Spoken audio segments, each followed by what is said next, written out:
Hey there, fellow science enthusiasts. Today, we're diving into one of the most exciting discoveries on Mars, thanks to NASA's Curiosity Rover. We're talking about alkane molecules. Stick around because this is huge. So, Curiosity's been roaming the Martian surface, doing its thing, collecting samples, snapping pics, and sending back data.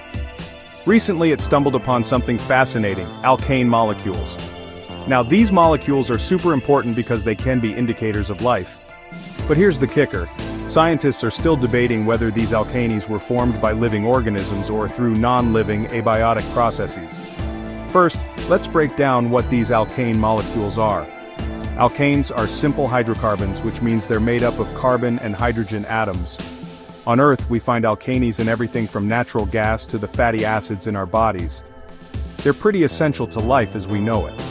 But they can also form through purely chemical reactions, without any biological input.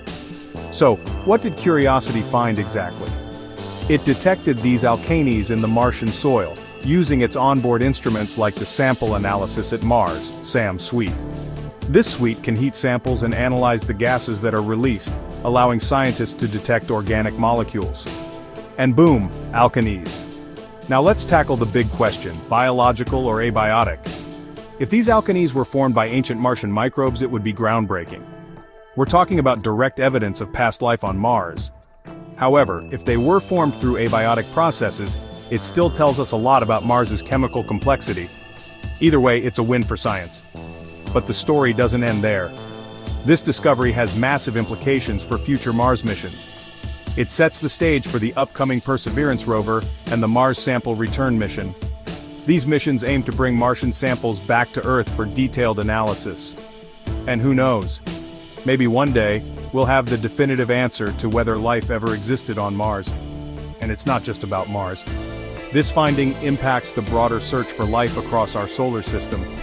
If we can find these molecules on Mars, we might find them on other celestial bodies like Europa, one of Jupiter's moons, or Enceladus, one of Saturn's moons.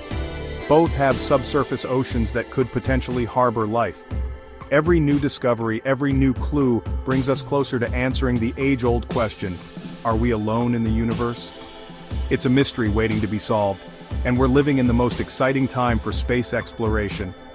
So keep your eyes on the stars and your curiosity alive. Thanks for watching, and don't forget to like, subscribe, and hit that notification bell for more mind-blowing science content. Catch you next time.